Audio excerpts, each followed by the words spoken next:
For many people, Memorial Day has a different meaning, or it has some significance related to family members who've served or things that have happened in our personal lives.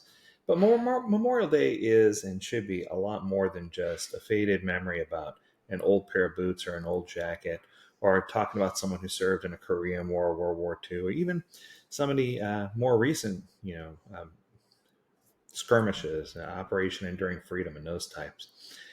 I want to share a story with you. So, in many small towns, growing up on Memorial Day just means parades and barbecues and the unofficial start of summer. But one year I remember that changed. I remember I was invited to a small town Memorial Day service. This ceremony was in rural Utah. It was quiet, humble, no big fanfare. Just a gathering of local families at a park near a monument etched with names. But what stood out to me wasn't the speeches or the flag. It was a folding chair. Allow me to explain. At the front of the ceremony, at the very front, next to the podium, there was a single empty chair. Draped over that chair was a military jacket and dog tags. A handwritten note sign, painted and taped on it, said, "This seat is reserved for the one that didn't come home." A Gold Star mother stood up. She shared the story of her son, Private First Class Andrew Miller. At 20 years old, he died overseas protecting a group of civilians during a surprise ambush. He had written in a last letter, "If anything happens to me, tell them I did it because I believe that I can make a difference." Silence swept through the park. It was no longer about the extra day on the weekend. It was no longer about the barbecue. It was about remembering that our freedom was bought with real lives, real dreams, and families forever changed. Memorial Day isn't just a date on a calendar. It's a solemn reminder to pause, to reflect, and to teach the next generation the why behind this holiday, what it means.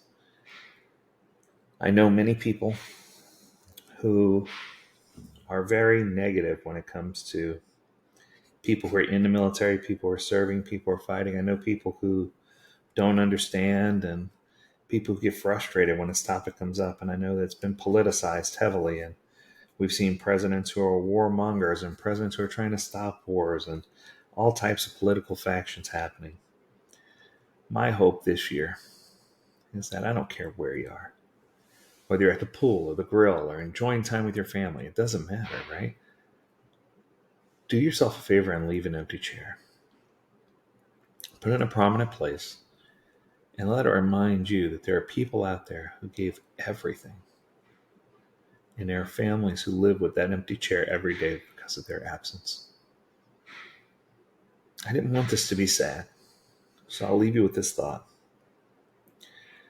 What if we could all just do an extra act of kindness? Just dip in for one extra dose and do something to help uplift a family, especially if you know a Gold Star family. Help them overcome the pain that they may have felt or whatever adversity they might be seeing or having at that time. Help them understand that we love them and that we will support them. And most of all, help them understand that the trial, the fighting, the sacrifice did not go unnoticed. And just remember, when you're having one of those days where you feel like, oh, you disagree with something and you want to protest, or you have hard feelings about something, or why is the government doing this, or whatever, whatever it might be, anything that's happening in your life. Remember, the price for you to have that free speech was paid by men and women who gave everything for you to be able to do it. And I know if you start thinking of it that way, maybe you'll feel a little differently about the people who are involved. That's going to do it. Happy Memorial Day. May all of your lives be blessed. If there's a topic I can talk to you about, learn more at AgileDad.com. I'd love to hear from you. And as always, we encourage you to stay healthy, stay well, and stay agile, my friends. Until next time, do take care.